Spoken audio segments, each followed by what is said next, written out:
Hellboy est-il un fiasco? Le plein de séries pour le Disney+, ou encore des annulations et des annonces? Bref, voici un léger échantillon du programme du jour.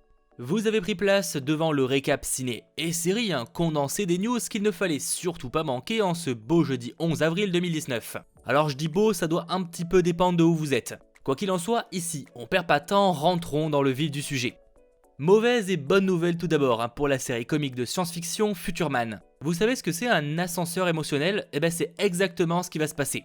En effet, Hulu vient d'annoncer avoir renouvelé Future-Man pour une saison 3. Ça c'est grave cool, elle sera composée de 8 épisodes et sortira chez nous en France sur OCS. Du coup ça c'était la bonne nouvelle. Car même si on aura bel et bien le droit à une saison 3, on vient aussi d'apprendre que ce serait la dernière. Voilà, ça c'était l'ascenseur émotionnel. Rendez-vous en tout cas fin 2019, voire 2020. On sait pas vraiment quand ça va sortir. Ah oui, dans un genre assez différent, hier on a aussi eu le droit aux premières images de The Many Saints of Newark. Le film préquel à la série Les Sopranos sorti début des années 2000. J'ai pas forcément les commenter, mais s'il y a des gens qui les attendent, n'hésitez pas à m'en faire part dans les commentaires. Pour que pourquoi pas un jour on décide d'en parler. Et en parlant justement de visuel, là on a carrément eu le droit à un trailer, et oui je parle de la prochaine réalisation de Luc Besson. Son titre Anna et ça sort en juillet 2019. Il y a eu aussi une première bande-annonce pour Le Roi Lion, mais ça j'imagine que vous l'avez déjà tous vu. Et si c'est pas le cas, n'hésitez pas, Hakuna Matata. Rassurez-vous, j'oublie pas non plus le trailer de la saison 4 de Lucifer, qui débarquera donc sur Netflix le 8 mai.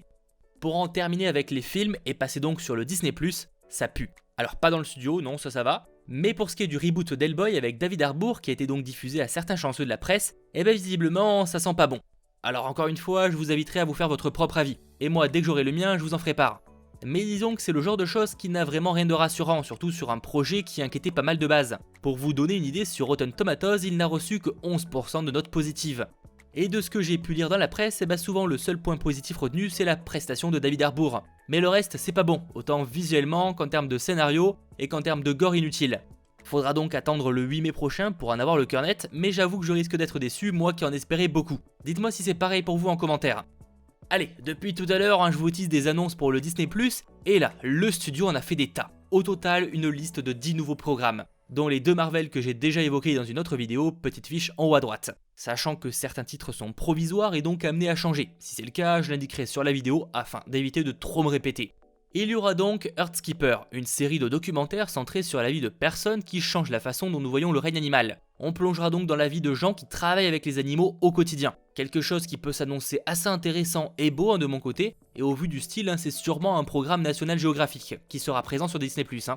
Dans un genre assez différent, il y aura aussi Be Our Chef. Le concept est simple, si on vous proposait de créer le prochain plat vendu dans les parcs Disney, vous feriez quoi? Dans chaque épisode, 2 familles s'affronteront, et à la fin, le grand gagnant aura son plat proposé dans Walt Disney World. En vrai, je trouve le mélange de Disney et de cuisine intéressante, faudra voir ce que ça va donner.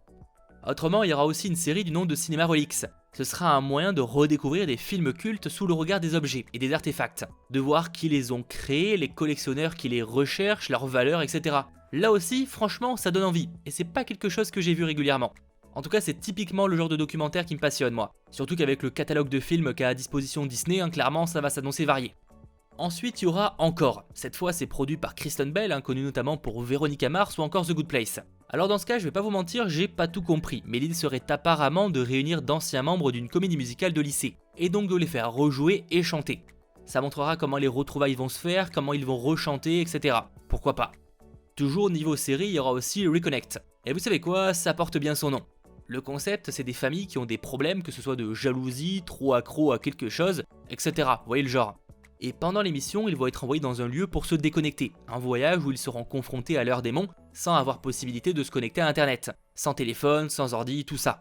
Là comme ça, c'est vrai que ça fait clairement programme d'énergie 12, mais en vrai, j'adore ça. Le 8e programme, c'est Rogue Trip. L'idée sera de nous faire voyager un peu partout dans le monde et nous conseiller, nous faire découvrir des lieux secrets, cachés, tout ça. Simple mais efficace. L'avant-dernière série, c'est Shop Class. Ça mettra en vedette des teams d'étudiants inventifs qui vont devoir construire, inventer et tester de nouveaux équipements. À la fin, seulement une équipe remportera la coupe. Bon, et pour terminer, si vous avez tenu jusque là, le dernier programme sera un documentaire retraçant Disney, son évolution, d'où il vient avec des interviews, etc. Ce que je trouve vraiment cool, plus que le nombre de contenus proposés, c'est que le Disney+ va proposer quelque chose de varié et ne va pas se contenter de séries Marvel ou Star Wars. Certes, c'était bien, mais pas suffisant. J'ai en tout cas assez hâte que ce soit disponible en France, parce que bon, aux États-Unis ce sera fin 2019, même novembre selon le Wall Street Journal, mais chez nous ça va patienter. Pensez donc au pouce bleu si vous avez aimé cette vidéo et on se retrouve très vite. C'était votre geek, Mathéo, ciao tout le monde.